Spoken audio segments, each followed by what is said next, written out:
Assalamualaikum warahmatullahi wabarakatuh. Perkenalkan, nama saya Redo Riansah dengan NIM F1D1230444.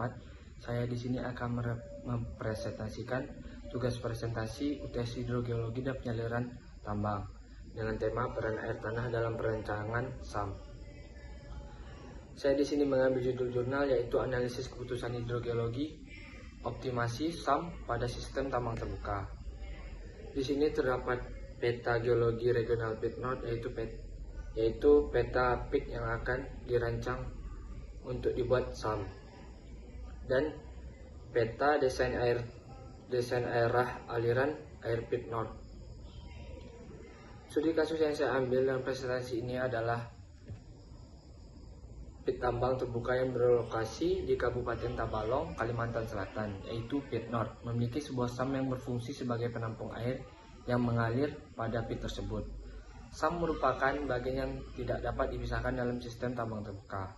SAM berfungsi sebagai penampung segala jenis air yang masuk ke dalam pit tambang terbuka. Sumber air pada sistem tambang terbuka meliputi air hujan, air permukaan, air limpasan, dan atau rembesan dari sumber air permukaan maupun air tanah. Berdasarkan interpretasi peta pit node terletak pada formasi Warukin, di mana lapisan ini terdapat 3 lapisan dominan, yaitu lapisan batu bara, batu lempung, dan batu pasir. Secara hidrogeologi termasuk dalam sistem aquifer bebas yang didominasi oleh lapisan batu pasir. Di sini saya menggunakan studi literatur dari Jurnal Perencanaan Sistem Penyaliran Tambang Terbuka Batu Bara kasus PIT SIM 11 PT Kitadin Mayang, dan juga Jurnal dari Perencanaan Sistem Penyaliran Tambang Batu Bara SAM RL16 HW Barapit Tutupan PT Pama Persada Nusantara Kalimantan Selatan. Di sini terdapat skema optimasi pompa dari pit node. Berdasarkan skema optimasi pompa pada pit node terdapat 3 jenis alternatif optimasi pompa, baik dengan parameter input air tanah maupun tanpa air tanah. Alternatif yang pertama yaitu menggunakan satu pompa, baik dengan parameter input air tanah maupun tanpa air tanah. Kondisi SAM meluap, volume air di dalam SAM cenderung meningkat sampai akhir tahun, lebih besar dari kapasitas SAM. Hal ini diakibatkan volume air yang masuk ke dalam SAM jauh lebih besar dari volume air yang dikeluarkan oleh pompa. Alternatif kedua, menggunakan 2 pompa baik dengan parameter input air tanah maupun tanpa air tanah. Kondisi SAM tidak meluap, relatif aman. Kondisi SAM dengan parameter input air tanah memiliki volume air maksimum 400 meter kubik, sementara tanpa menggunakan parameter input air tanah volume air maksimum relatif lebih kecil, yaitu kurang lebih 100 meter kubik. Dan alternatif yang terakhir, kombinasi 1 atau 2 pompa baik parameter input air tanah maupun tanpa air tanah. Kondisi SAM relatif aman, rata-rata volume air maksimum di dalam SAM antara 600 meter kubik sampai mendekati 700 meter kubik. Pada bulan-bulan tertentu volume air masuk ke dalam SAM besar dan terakumulasi sehingga diperlukan pengoperasian 2 buah pompa.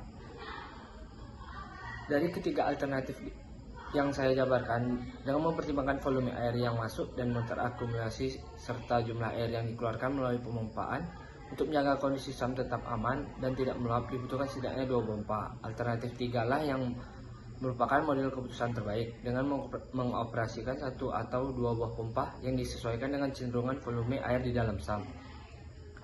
Parameter input air tanah sangat berperan besar dalam penentuan jumlah kebutuhan pompa. Dengan mempertimbangkan jumlah aliran air yang masuk dan kapasitas SAM, jumlah pompa yang digunakan pada pit node adalah 2 buah. Pemakaian pompa tersebut perlu dilakukan optimasi agar efisiensi terhadap daya pengeluaran, khususnya biaya solar, dan sesuai dengan praktik ilmu kerekayasaan.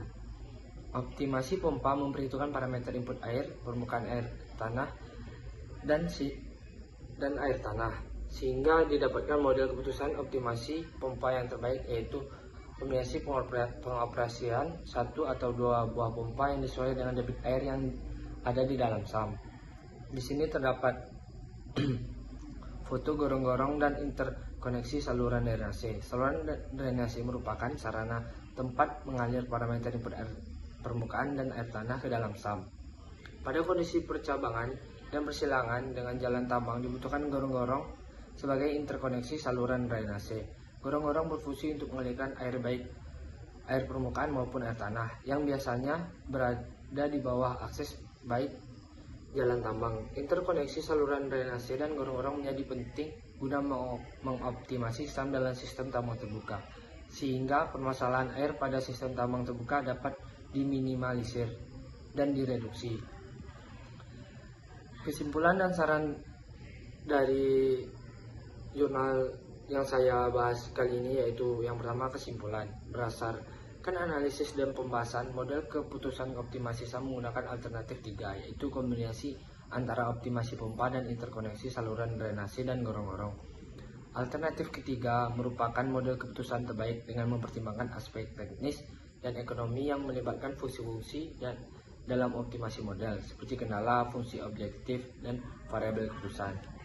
Serta saran untuk jurnal yang saya bahas ini adalah penelitian selanjutnya sebaiknya melakukan validasi model optimasi SAM dengan data lapangan yang lebih beragam dan periode waktu yang lebih panjang, serta menambahkan analisis dampak lingkungan seperti potensi pencemaran air tanah dan pengelolaan limbah. Selain itu, penggunaan sistem monitoring otomatis untuk memantau volume air dan kinerja pompa secara real time akan meningkatkan efisiensi dan respons pengelolaan SAM.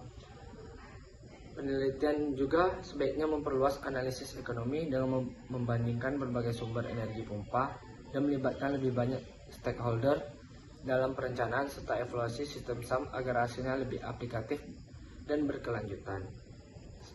Sekian presentasi dari saya. Mohon maaf jika ada salah kata. Saya akhiri. Wassalamualaikum warahmatullahi wabarakatuh.